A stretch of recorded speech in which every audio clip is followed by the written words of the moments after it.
Hey, what's up guys? This is Anthony. Seriously?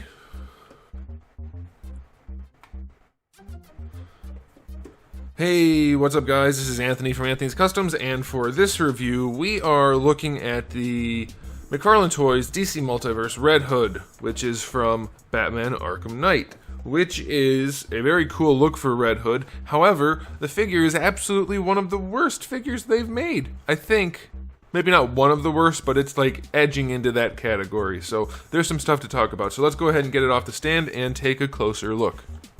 This guy stands just about 7.5 inches. That's going to make him roughly, we'll just call it 19 centimeters. It's not quite, but it's pretty close. And it's horrible. We'll do some quick size comparisons just to get that out of the way. Here he is up against the Arkham City Batman. He is taller, which is weird, but that's because Batman has tiny legs. And here he is against creepy Uncle Darwin, who is a lot smaller because this is a 7-inch figure. Okay, so question of the day: which version of Red Hood is your favorite? For me, I'm gonna go with either the sleeves rolled up, but otherwise the kind of classic look, or just the look from the animated movie. Okay, let's dive into this. Aesthetically speaking, this thing is atrocious. They do have a fair amount of paint on here, but it's still lacking in so many places, and the paint that's there is so sloppy that I can't even give it bonus points for having paint. It's so sloppy. Even the Bat logo is just, it's so bad. The zipper area, the red, the buckle, the sleeves, or the gray part on the sleeves, it's so ugly. The red's the wrong red for the hood, by the way. Like, the only thing that's painted decently are the little silver things on his mask. And I guess the mask, but that's probably just molded in red. The straps on his pants do have paint, but it's terrible. The paint job is so bad on this. The sculpt work isn't particularly good either. If you look at the shin pads, the buckles don't even line up to where they would be connecting to the shin pads. The shin pads on his right leg, screen left, it doesn't even go where it's supposed to go. Like, it's glued in where it's supposed to be. It says R, so it's the right one, but it doesn't. It just sticks off to the side. It's just that screwed up. It's so bad. He has like no chest at all, no torso, because they accounted for the jacket and made everything else tiny. It's just so weird. His head doesn't look right. Like, I'll give you an example. There you go. Like, yeah, I get the hood being over the face doesn't make sense, but that's because it wasn't, like, he was meant to be hiding his face, kind of, which is weird, but whatever. That's the source material. It doesn't match the source material. None of it matches the source material. All the detail work on his outfit, the little ones, the little details on his shirt, not painted, hidden underneath his torso articulation. I don't know if the image on the card is mirrored or if the figure is mirrored, but if you look at that little tape on the torn part of the shirt right there, it's on different sides. It's just really rough. The paint job is so bad. I know that one's not supposed to be particularly good, but still. Look at the gray going down the back. Oh man, this thing is rough. And the arms stick out funny. The legs are really big. I mean, they might not be, but the way the figure is colored and everything, it makes them look huge. I think they are. I think they are really big. I'd have to check. I have to do some measuring, because sometimes it can be deceiving. But either way, this thing looks terrible. Aesthetically speaking, this thing gets a 4 out of 10. Ugh, the paint is so sloppy. I can't get over how sloppy the paint is. Look at that. Oh man, and then all the missing stuff on the chest. Just can't have it. Cannot have it.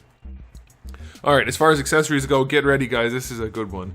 We have 2 fist hands, that's nice. We almost never get fist hands, that's good. We do get 2 gun hands, though the joints are in the wrong orientation. We do get the 2 trigger finger hands, so that's cool.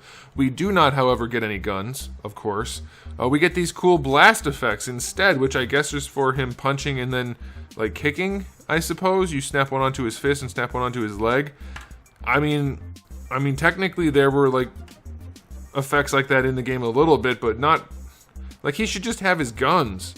And I know they can't, but it doesn't matter why. They're not there, so the value's not there. And these blast effects, or whatever you want to call them, effect parts are cool enough, I guess. But it's weird.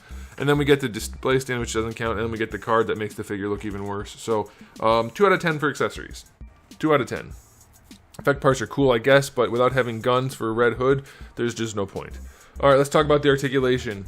The hood and jacket, all one piece, because instead of making this a separate piece to allow for the head to pose, they didn't. So technically you can pose the head in the hood, but you definitely don't want to do that. Definitely don't want to do that. I would even argue that you'd probably be better off just cutting off the red hood and changing the look of the figure a little bit so that you can pose the head, because the hood doesn't look that good anyway. It's so poorly painted. Oh, okay, torso. We'll do the torso now. The jacket gets in the way from leaning back, but it technically can do it if the jacket wasn't in the way, so I'll give him that. Leaning forward is better than average for a McFarlane figure, so I do like that. Side to side is not bad. Rotation is okay, so that's cool. Shoulders, just better than horizontal, that's fine. They don't go down very far. You do get your rotation other than where the jacket's in the way. Bicep swivel is in the cut of the, like right in the middle of the bicep. It's not great looking. It's relatively well done on this side. This side, obviously we have a big gap, so that's not good. Poorly executed. Double jointed elbow is fine, no problems there. Wrists have a swivel and a hinge, though you don't really need the hinge, it's there though. Alright, for the hips, they go out to the side pretty far. I'll take that, no problem there. Going forward though, the diaper's a little big. You can get the legs up to almost horizontal, so that's alright. Going back, it's not very far. There is no thigh swivel.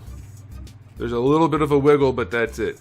Double jointed knees are okay. Lower legs are ridiculously long compared to the upper legs. I think that's what's throwing off the overall look for the legs when I was talking about it earlier. They're so much longer than they need to be. So that's weird, but the joint works okay. And then the ankles are hidden underneath these pants, which are not particularly soft. So the foot goes back, 1, 2, it has 3 positions total. And so that's why he fell over in the beginning, because you can't find a good spot with his feet. The ratcheting is just ridiculous. Oh, it is like a proper ball hinge, so you get a nice ankle rocker, but the ratcheting is just becoming a joke.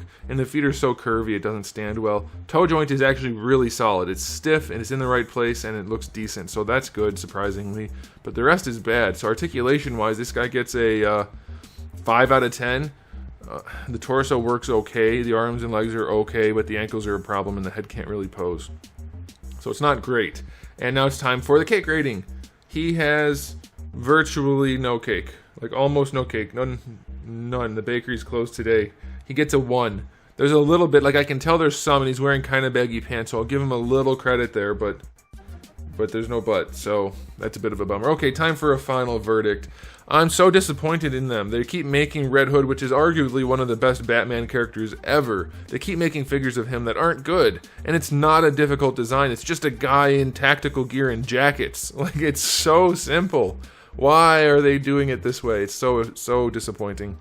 I'm going to give this figure an overall rating of 5 out of 10. The paint job's terrible. The sculpt might be good enough if the paint could carry it, so if you want to repaint it, go for it. But you still have the problem with the hood and the ankles and the shin pads and things like that. The arm's not going down, the joint's not being connected properly. It's a mess, so I can't recommend it. There it is, guys. Thanks for watching. If you enjoyed the video, please do give it a thumbs up. If you didn't, give it a thumbs down. And if you haven't subscribed, you might want to. I have new videos almost every single day and thousands already on the channel. So make sure you come back for all of that. And in the meantime, keep collecting.